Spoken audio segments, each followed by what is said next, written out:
नमस्कार, मैं हूं संगीता राय। पूर्वांचल एक्सप्रेस न्यूज के इस वेब पोर्टल में आपका स्वागत है। आइए देखते हैं हमारे संवाददाता राम सकल यादव की यह विशेष रिपोर्ट।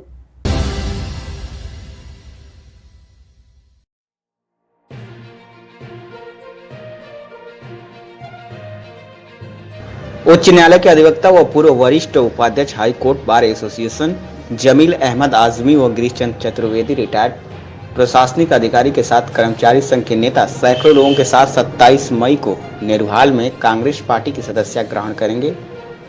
इसकी जानकारी स्वयं जमील अहमद ने गुरुवार के दिन जिला मुख्यालय स्थित दैनिक देवव्रत कार्यालय में आयोजित प्रेस वार्ता के दौरान दी।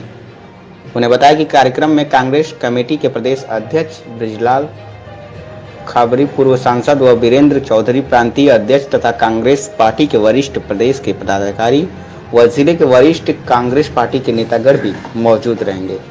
प्रेस वार्ता के दौरान अधिवक्ता आजमी ने कांग्रेस पार्टी की जमकर तारीफ करते हुए कहा कि 15 अगस्त 1947 को मुल्क आज़ाद हुआ। इस आज़ादी के साथ ही एक ऐसी घटना घटित हुई और ये मुल्क दो हिस्सों में बंट गया। उस समय इस देश में सांप्रदायिकता अपने चरम पर थी। हिंदू और मुसलमान दो हिस्सों में बंट गए थे। दोनों एक दूसरे के खून के प्यासे थे।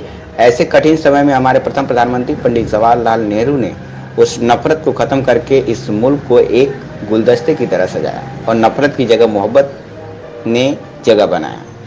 आज जो हमारे देश की स्थिति है उससे भी ज़्यादा खतरनाक हो गई है।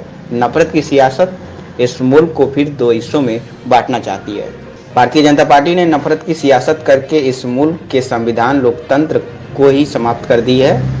सभी संवैधानिक संस्था को अपने कब्जे में लेकर लोकतंत्र को समाप्त करना चाहती है और इस देश को आर्थिक रूप से कमजोर कर रही है। इस मुल्क को अडानी और अंबानी के हाथों में गिरवी रख रही है। और भी बहुत कुछ कहा आजमी ने, आइए सुनते हैं। देखा, प्रेस वार्ता बुलाने का औचित्य ये है कि हम आप लोगों के माध्यम से ये बताना चाहते हैं कि आज पूरे हिंदुस्तान के अंदर जिस तरीके से दहशत और आतंक का माहौल भारतीय जनता पार्टी की सरकार ने कायम किया है, सिर्फ उत्तर प्रदेश नहीं पूरे देश में, और उस आतंक में जहां पूरे देश के अंदर एक अंधकार छाया हुआ था, लग ही नहीं रहा था कि इस राजनीतिक अंधकार से बाहर कैसे निकला जाए। ऐसे दौर में माननीय राहुल गांधी ने जो भारत जोड़ो यात्रा निकाला और उस भारत जोड़ो यात्रा में 4000 किलोमीटर चल करके लोगों को जोड़ने के काम किया और उस लोगों को जोड़ने का काम उन्होंने किया। उस भारत यात्रा की सफलता को देखकर भारतीय जनता पार्टी और आरएसएस के लोग पागल हो गए। और यही नहीं, जो जिस तरीके से उत्तर प्रदेश और गुजरात संघीय प्रयोगशाला है, सांप्रदायिकता की प्रयोगशाला है, उसी तरीके से दक्षिण भारत में कर्नाटक पिछले 3 साल से लगातार संघीय प्रयोगशाला के रूप में इस्तेमाल किया जा रहा था। और इस भारत जोड़ो यात्रा की देन है कि आज वो उनकी प्रयोगशाला फेल हो गई कर्नाटक के अंदर और वहाँ की जनता ने मोहब्बत को अपने गले से लगाया और राहुल गांधी के इस नीतियों का, कांग्रेस पार्टी की नीतियों का स्वागत किया और स्वागत करके पूरे बहुमत के साथ वहाँ से उनको जिताया और नफरती सियासत को नकारा। इसी तरीके से आज चूँकि ये सरकार हर मोर्चे पर बुरी तरीके से फेल है, ये सरकार रोज़गार नहीं दे सकती है। सारे रोज़गार जो सृजन है वो समाप्त किए जा रहे हैं, कल कारखाने बेचे जा रहे हैं और ये पूरा मुल्क अडानी और अंबानी के हाथों में सौंपा जा रहा है। ऐसे समय में आप इनके पास सिर्फ एक हथियार है, हिंदू और मुसलमान। नफरत के आधार पर सत्ता हथियाने के काम भारतीय जनता पार्टी पिछले कर रही है और लगातार ये करती चली जा रही है, क्योंकि इनके पास कोई विकास का कोई मुद्दा नहीं है और न तो इनके पास कोई एजेंडा है कि हम इस देश का कैसे विकास करेंगे। कर्नाटक चुनाव का क्या असर पड़ेगा 2024? देखिए, कर्नाटक के चुनाव का असर ये पड़ेगा, मैं आपसे कि बताऊं स्पष्ट रूप से कि पूरे जो अभी इसके बाद करीब 4 या 5 स्टेट में फिर प्रांतों में चुनाव होने जा रहा है। कांग्रेस यहाँ से बहुत अच्छी तरीके से अच्छी वोटों से जीतेगी और वहाँ की सरकार बनाएगी, क्योंकि लोग नफरत से ऊब चुके हैं। देखिए, किसी के धर्म का खतरा नहीं है, इस्लाम धर्म का कोई खतरा नहीं है, रहेगा कि नहीं रहेगा। हिंदू धर्म का कोई खतरा नहीं है, ये धर्म रहेगा कि नहीं रहेगा।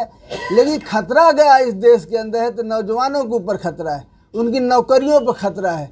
इस मुल्क के अमन और शांति को खतरा है। अगर हम आप एक साथ नहीं मिलकर रहेंगे, अगर हम आप एकजुट होकर नहीं रहेंगे, जैसे आज आपको मैं बताऊं 1947 में एक बहुत दर्दनाक घटना इस देश में घटी।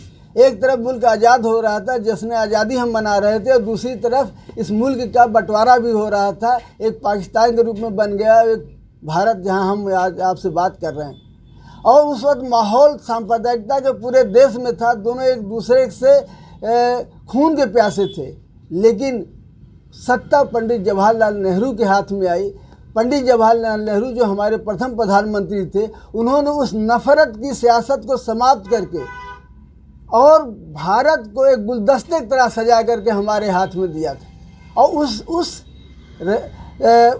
जो गुलदस्ते को आगे बढ़ाने का काम लाल बहादुर शास्त्री जी ने किया, स्वर्गीय श्रीमती इंदिरा गांधी जी ने किया, राजीव गांधी जी ने किया। शहादतें दिया इन लोगों ने इस मुल्क को बचाने के लिए। और आपने 9 साल में आपने इस मुल्क को 1947 में ले जाकर खड़ा कर दिया। ये सोचने का विषय इस देश के लोगों का, आखिर ये कब सोचेंगे?